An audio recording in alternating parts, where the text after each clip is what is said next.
네, 안녕하세요. 저는 뉴욕 올바니 사랑의 교회 담임 목사 최승호고요.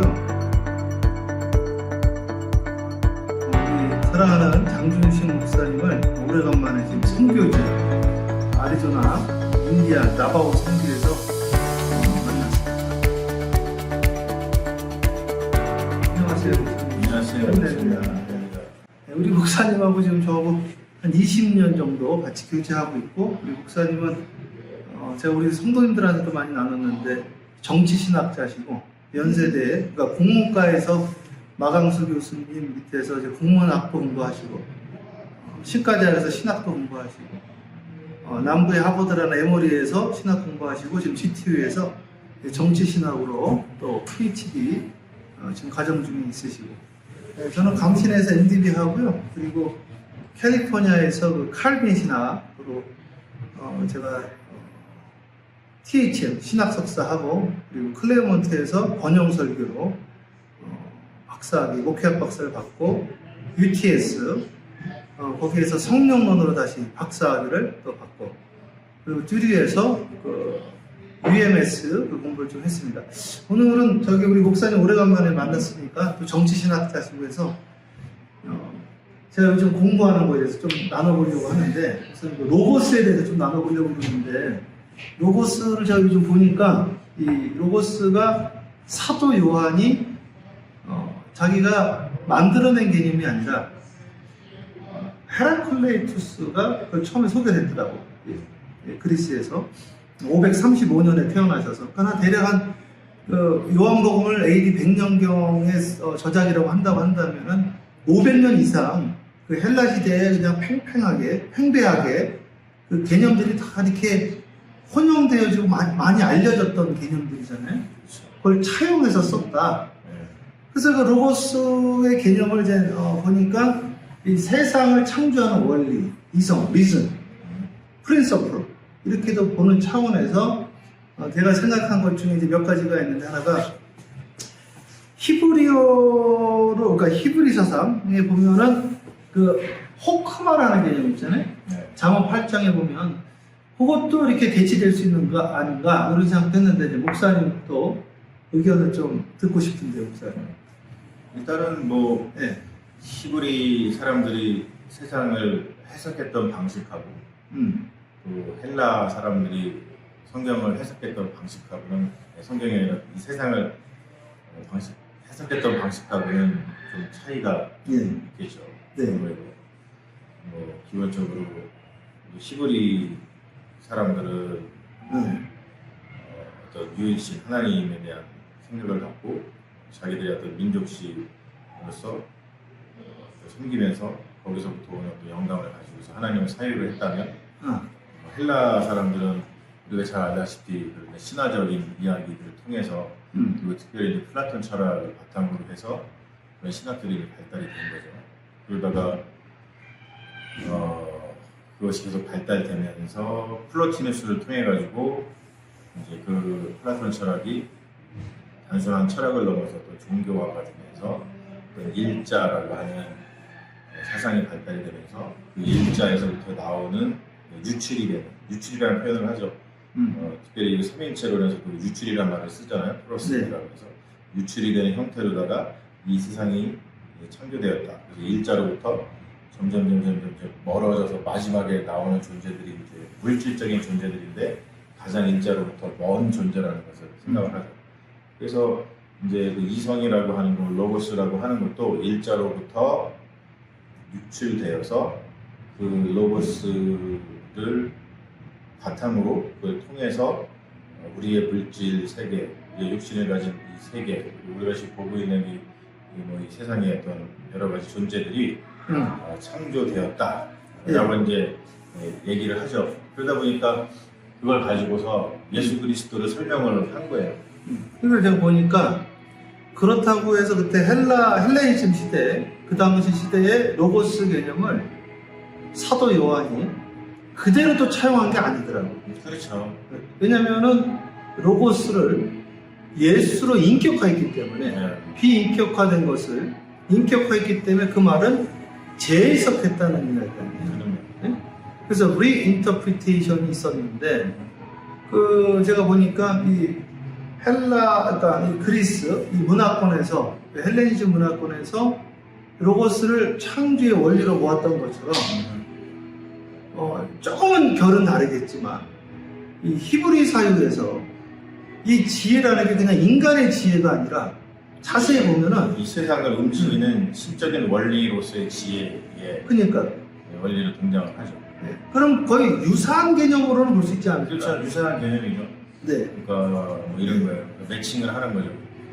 상대편 장수하고 우리 장수하고 뭔가 이렇게 매칭이 돼야지 서로 싸움이 되는 것처럼 서로 어떤 개념을 설명하고 네. 서로 이렇게 생각이 통하는 어떠한 개념을 형성할 때 그쪽에서 내세울 수 있는 대표 개념, 이쪽에서 내세울 수 있는 대표 개념이 만나서 통합을 이룬 상태라고 볼 수 있는 거죠.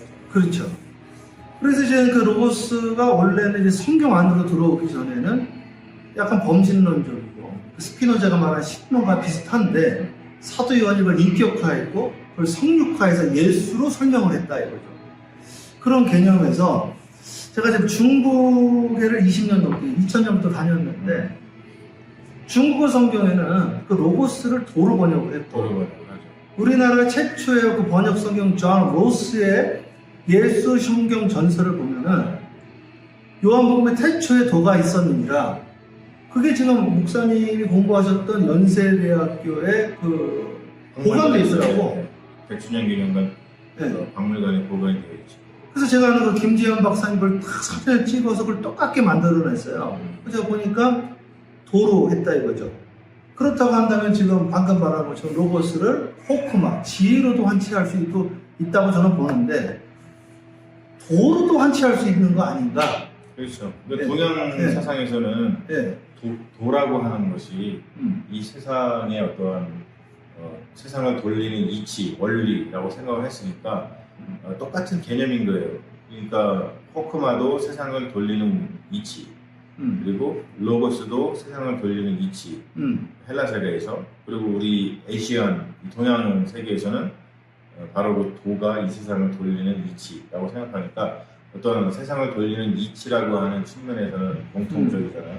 예. 그러니까 그 공통성을 가지고 이 히브리 성경 또는 헬라 문화권에서 나온 신약 성경 이런 어떤 기독교 신앙 이것을 동양 문화권에서 소개를 하려다 보니까 예. 비슷한 개념을 가지고 설명하다 보니까 이제 도의 개념을 가지고 설명을 하는 거죠.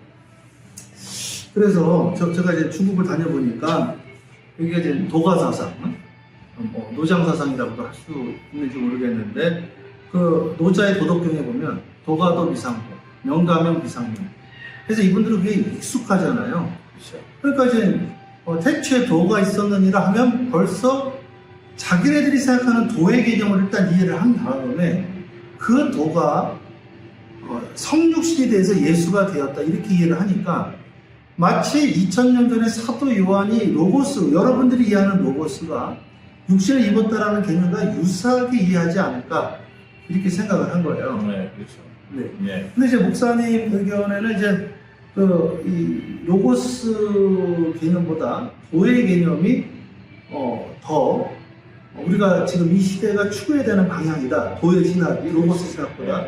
저는 같은 개념을 봤는데 네. 어떤 부분에서 그런지 그 부분은 좀 로고스라고 하는 거는 우리 말로다가 옮기면 이성이라는 말로 그쵸. 옮길 수 있어요. 그러니까 이성이라고 하는 거는 우리가 특별히 이제 이성을 가장 많이 연구한 사람을 임마누엘 칸트라고 얘기를 하잖아요. 네. 임마누엘 칸트에 의하면은 우리 인간이 이성적인 존재인데 이성은 어떤 개념으로다가 사물을 포착을 해요. 예.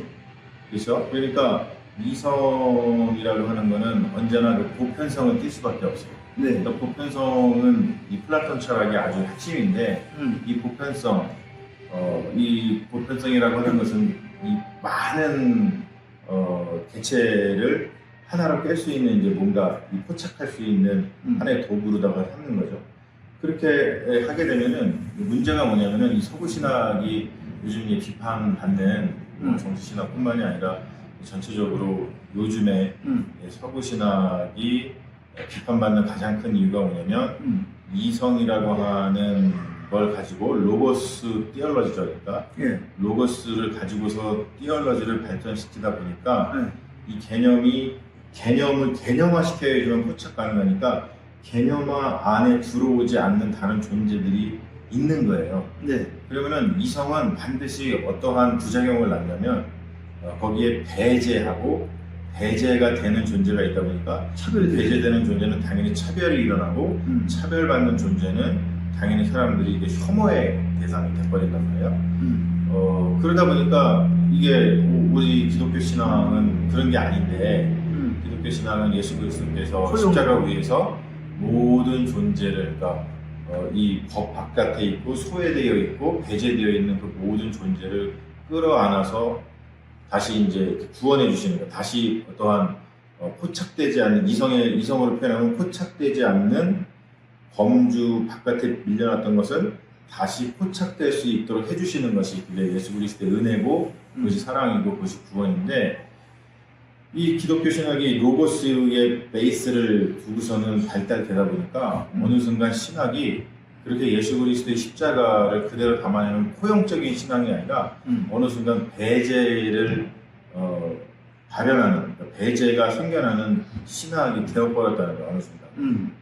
그래서 그것을 좀 어떻게 우리가 다시 사유를 해야 될 것인가 라는 이제 고민을 할 때 동양 신학을 이제 하신 분들이 생각한 거는 이 도라고 하는 개념을 가지고서 네. 다시 신학을 다시 세우면은 네. 다시 좀 생각을 해보면은 그 로고스 신학이 가지고 있는 물론 큰 장점이 있지만 그 장점, 그 로고스 신학이 가지고 있는 단점 내지 그 로고스 신학이 포착하지 못하는 존재들까지도 포용하고 아우를 수 있고 사랑할 수 있는 그러한 존재로 오늘 다시 만들 수 있지 않을까, 그런 신학을 다시 만들 수 있지 않을까라고 하는 생각에 의해서 이 서양, 이 동양의 이 도의 사상을 가져다가 신학을 하려고 하는 거죠. 네. 그러니까 이제 로고스는 이제 개념화한다는 문제가 있다는 거 아니에요. 개념화를 하니까 그렇죠. 개념화는 이제 보편화한다는 이야기인데 그렇죠. 보편화를 한다는 말 자체가 보편적이지 않은 것도 있다는 말이니까. 그 보편화라는 말이 이제 다수와 대중을 말하는 거니까. 보편에 끼지 않는 네. 것이 있죠. 우리가 그 이성의 가장 우리 생활에 다가와 있는 건 뭐냐면 법이에요. 네. 우리가 법을 다 경험해 가서 알지만 법은 다 포함을 못해요. 네. 분명히 거기에는 그 법 바깥에 존재하게 되는 그래서 법을 계속 보충을 하죠. 배제되는 존재가 반드시 존재해요. 그래서 뭔가 법으로다가 뭔가를 하려다 보면 그 법에 들어가 있는 사람들은 주류가 되고 법에 들어가 있는 사람들은 안심이 되지만 그 법 바깥으로 벗어나면 비주류가 되고 그 배제의 차별의 대상이 되어버리고 더 나가서 혐오까지도 되어지고 이제 그런 일들이 이제 발생을 하니까 그런 것들을 그럼 어떻게 우리가 다시 이 기독교 신앙은 그런 게 아닌데 다시 하려면 어떻게 될까라고 할 때 도라고 하는 건 그렇잖아요. 도를 도라고 말하면은 이미 도가 아니다. 그 말은 뭐냐면 뭔가 개념화 시키는 바로 그 순간 당신은 그걸 잃어버리는 거예요. 네. 그러니까 있지만 없듯이, 없지만 있듯이 계신 하나님에 대해서 이야기를 할 때는 이런 어떤 도의 개념을 갖고서는 설명할 수밖에 없는 거지. 그거를 개념화시키고 규정화시키고 정의하고 그걸 이성으로다가 화학을 하려는 순간 이미 그거의 본질을 놓쳐버리게 된다. 제가 유대인 학자가 쓴 걸 한번 봤는데 그분도 이제 그 출애굽해 보면 모세가 하나님 당신의 이름 뭡니까? I am that I am who I am 했을 때 그 말도 지금 목사님 말한 것처럼 그렇죠. 그 자기를 규정하지 않는다라는 뜻이라고 보는 분도 있더라고요. 근데 쉽게 얘기해서 요즘에 그런 용어를 쓰죠. 없이 계신 하나님. 네. 이게 굉장히 모순어법이지만 네. 하나님을 표현할 수 있는 가장 좋은 표현이라고 생각을 하는 거죠.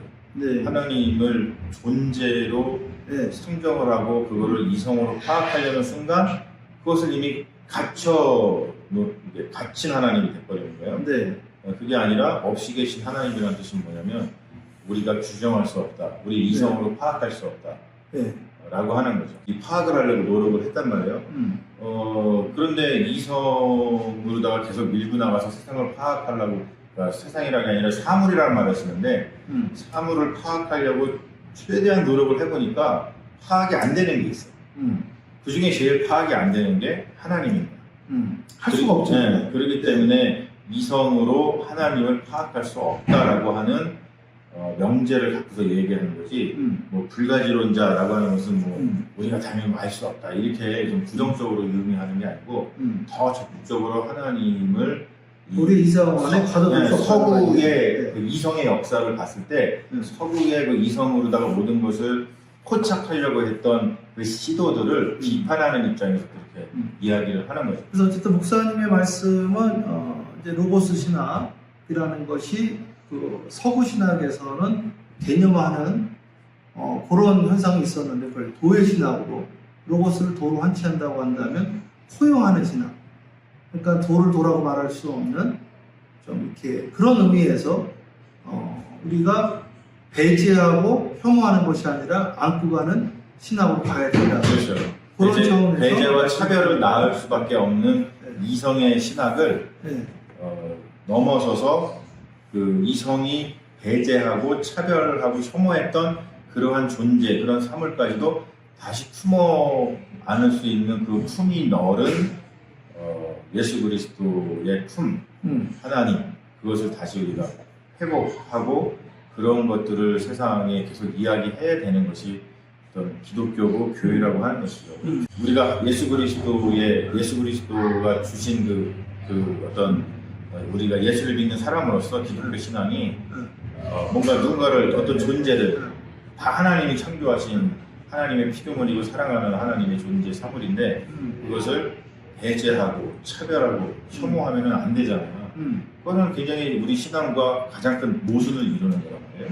그러니까 그런 것들을 넘어서고 그런 것들을 다시 좀 이렇게 정리해가지고 품이 넓은 하나님의 품 같은 그런 신학을 다시 하려면 이성이 해왔던 신학의 작업이 부정하는 건 아닌데 되게 중요해요. 우리가 다 또한 그 포착을 해야죠. 개념을 가지고서는 보편적인 것을 포착을 해야지 대화가 되니까.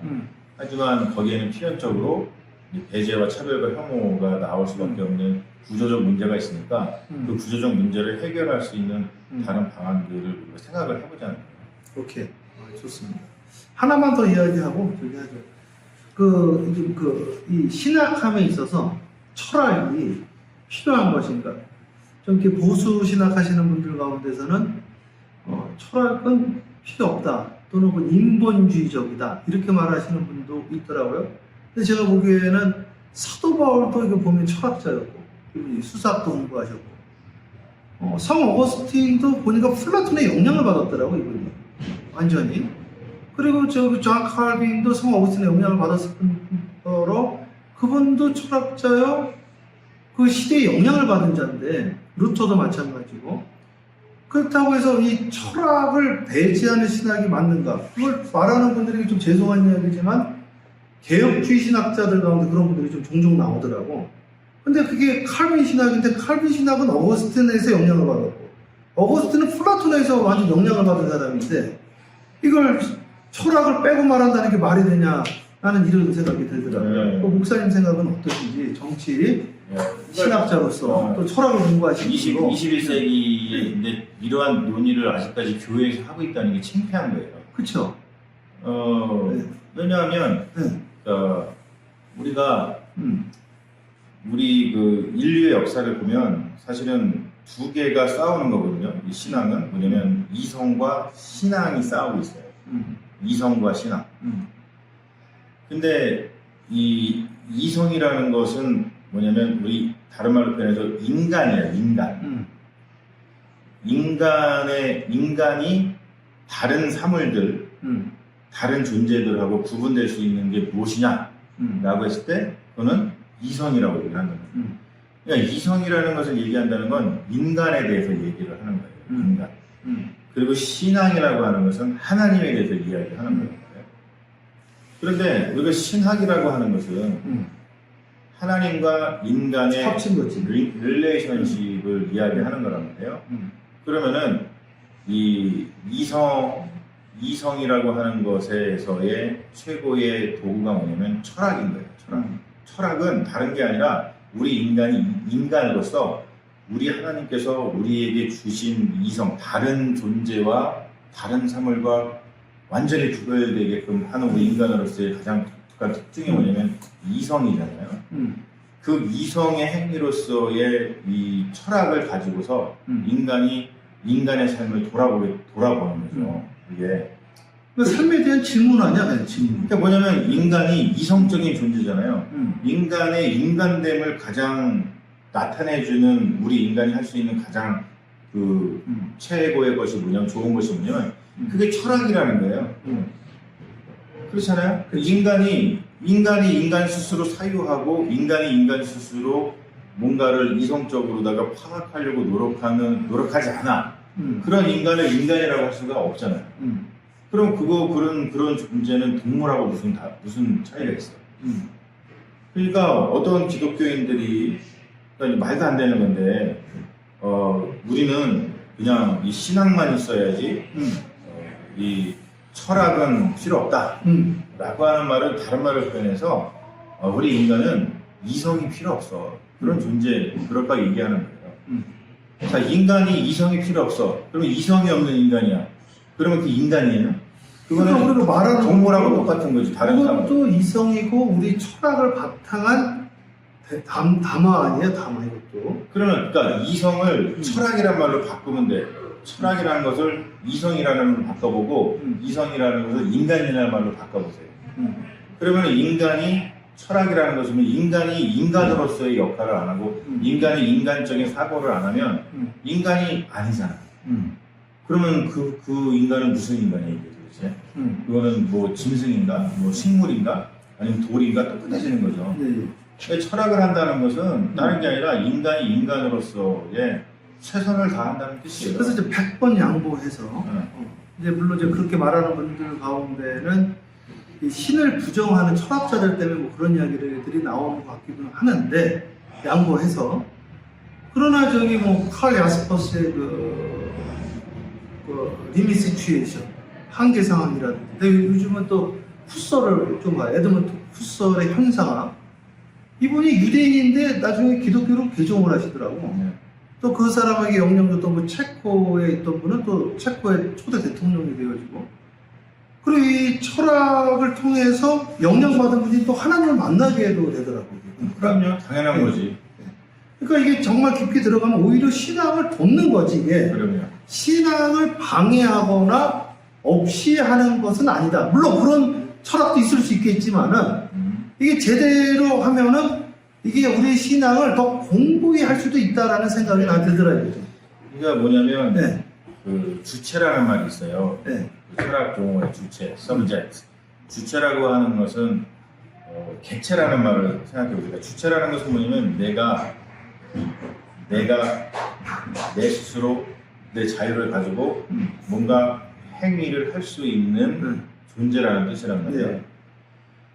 그런 주체적인 것을 하는 그 행위 자체가 사실은 철학인 거예요. 그러니까 인간이 만약에 철학이 없으면 다 어떤 객체로 전락을 해서 자기가 자기의 인생을 자기 스스로 하나님 우리에게 주신 그 자유를 갖고 스스로를 그 인생을 살아갈 수 없는 객체적인 존재가 된단 말이에요.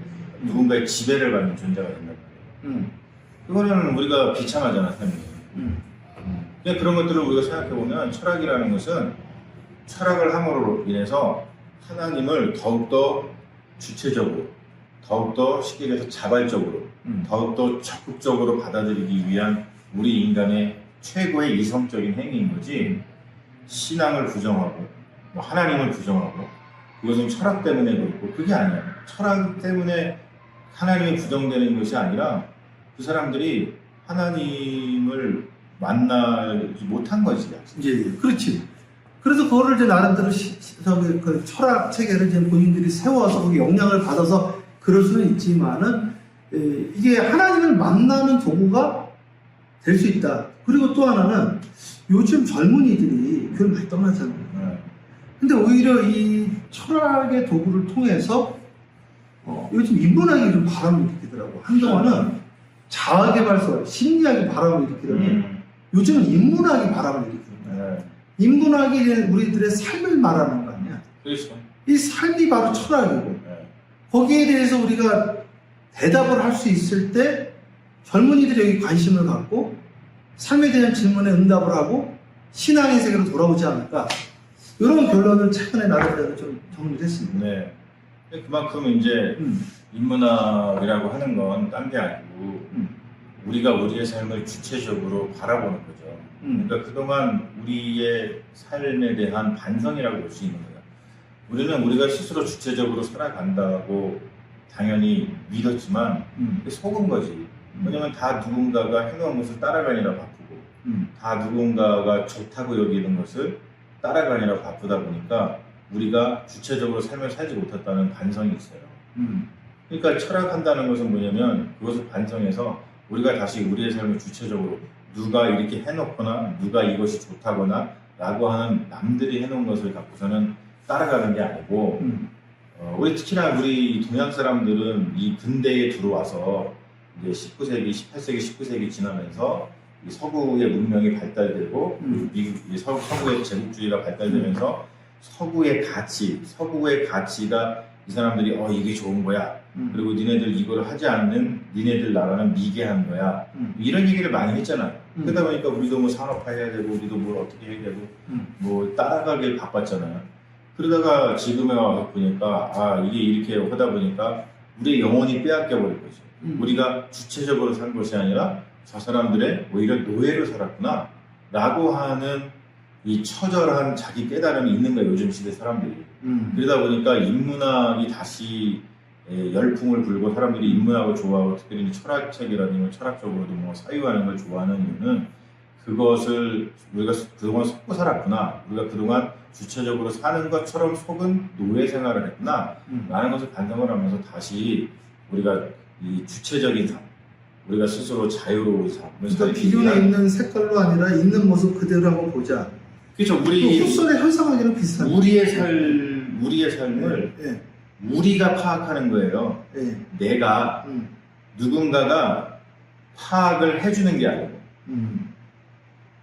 그게 바로 이제 철학이라는 거예요. 그거를 해줄 수 있는 힘을 주고 그런 안목을 주고 그런 파워를 주는 것이 그게 바로 이제 철학이라고 하는 거예요. 그래서 목사님이 그 학부에서 국문학을 하셨는데 그게 이제 신학에 도움이 많이 되겠네요. 완전히 인문학이니까 완전히 도움이 되죠. 네. 또 삶을 그게 우리의 삶을 이야기를 하는 거죠. 그럼요.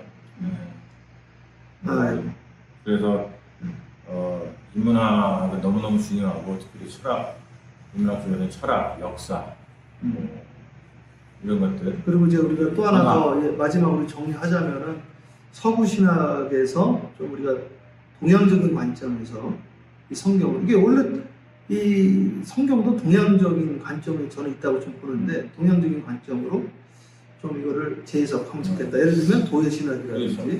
그러니까 동양적인 관점이라는 것도 결국에 보면은 동양의 사상이라는 게 너무 또 중국 중심으로 발전이 됐잖아요. 그래서 제가 말하는 거는 동방 종교에도 그렇죠. 그러니까 자기들의 관점인 거야. 그러니까 우리가 코리안이니까 우리 코리안의 삶의 자리를 늘 살피면서 우리가 주체적으로 우리의 이 바깥에 있는 사물들을 우리가 주체적으로 구성해 나갈 필요가 있는 거죠. 그렇지. 그거를 하려면 철학이 반드시 필요하다는 거예요. 그러다 최근에 저 유로지비를 좀 공부를 하다가 목사님이 그 바이블 오디세이에 올려놓은 그 유로지비를 딱 제가 좀 보고 목사님이 올려놨더라고. 네. 내가 또 감동을 받았는데 이 유로지비도 그 러시아 정교의 사상이잖아요. 그렇죠. 비움의 테노시스 신학이니까 그러니까 이제까지 서구 신학은 체험의 신학, 번영 신학, 아니 승리 신학, 방금 말한 영광의 신학이었다고 한다면 이 동방은 이게 동양 신학이랑 가깝다고 동양 정서가 비유도, 바보 예수, 유로지비.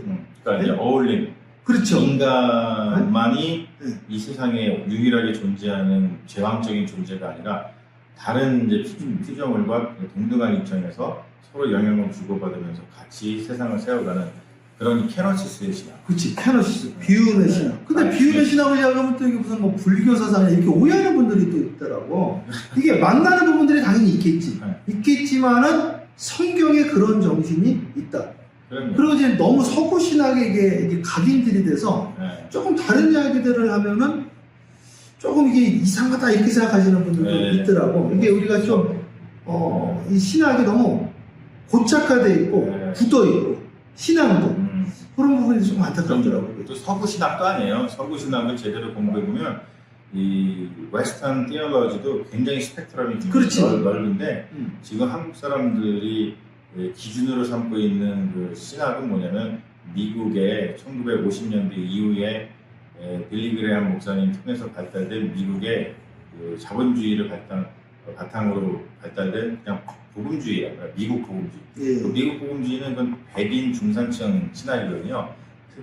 그것을 한국 사람들이, 한국의 어떤 목회자들이라든지 신학자들이 미국과 이제 관계가 이렇게 긴밀하게 되면서 배워하고 들어와가지고 한국 교회에 심어놔가지고 그것이 이제 전부인 것처럼 생각하는데 그건 기독교 역사적으로 봐서도 아주 이만큼도 안 되고 네. 기독교 스펙트럼으로 봐서도 굉장히 이만큼밖에 안 되고 그리고 굉장히 이거는 비판을 많이 받고 이제 왜곡된 어떤 기독교 신학을 보여주기 때문에 그것은 좀 굉장히 우리가 반성할 필요가 있고 다시 우리의 삶의 자리에서 우리가 이 한국 사람으로서 주체적으로 어떠한 우리의 삶의 자리를 신학적 사유를 통해서 철학적 사유를 통해서 우리의 신앙과 우리의 삶을 형성해 나가는 그런 주체성이 필요하다는 것이죠. 그래서 이제 마지막으로 이제 정리하자면은 저는 이제 성경을 읽으면서 이제 목회자 세미나 여러 번 해봤는데 이렇게 설교에 대해서 이렇게 강의를 하면서 이렇게 보니까 스테반 집사가 설교할 때 막 놀래더라고요. 베드로가 할 때 놀래고 사도 바울 할 때 놀래고 예수님 할 때 놀래는 걸 보니까 무슨 말이냐면 못 들어봤던 이야기를 했다는 이야기잖아요. 그 말이. 듣고 놀랬다고 하니까 뻔하면 왜 놀랬냐 이렇게 뻔한 이야기 하는데 듣고 놀랬다는 건 예수님이 생각지 못했던 이야기를 했다는 거 아니에요?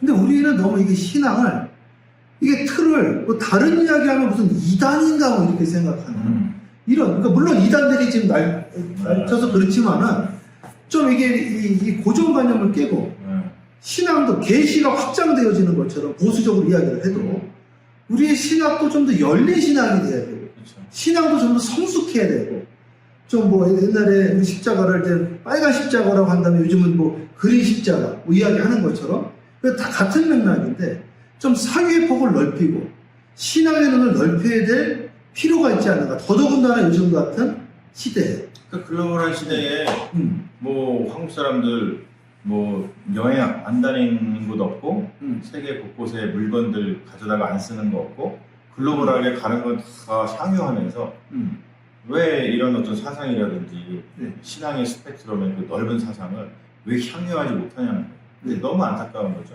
그리고 이제 자기가 가지고 있는 신앙도 거꾸로 좀 돌아가 보면 그 역사가 엄청 짧고 엄청 짧죠. 그게 메이저도 아니었고 네. 초대교회는 그런 신앙조차도 없었고 그래서 이런 것들을 좀 알면 좋을 것 같아요. 근데 요즘 최근에도 계시록 이야기하는데 좀 계시록도 무슨 뭐 666이니 뭐 바코드니 뭐 휴거니 뭐 이런 이야기 하는 것도 있잖아요. 나도 그 1982년도에 그런 교회에서 배웠지만은 근데 그 목사님 존경하고 하지만은 그게 넬슨 다빈가 아주 그 역사가 엄청 짧더라고.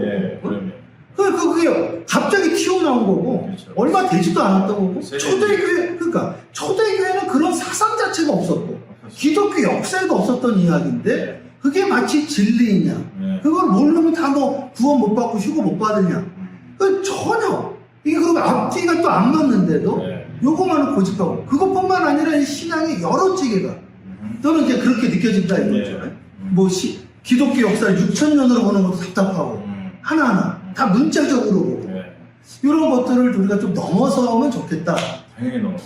그런 좀 생각 때문에 이번에 내가 우리 목사님이 여기 전공이시고 철학 전공에다가 정치 신학 하시고 또 신학 공부만 지금 너무나 오래 하셨기 때문에 한번 이렇게 오래간만에 우리가 만나서 회포하면서 이렇게 자료를 한번 남겨봤습니다. 네, 감사합니다. 한 요 정도로 정리하지 뭐. 감사해요 목사님.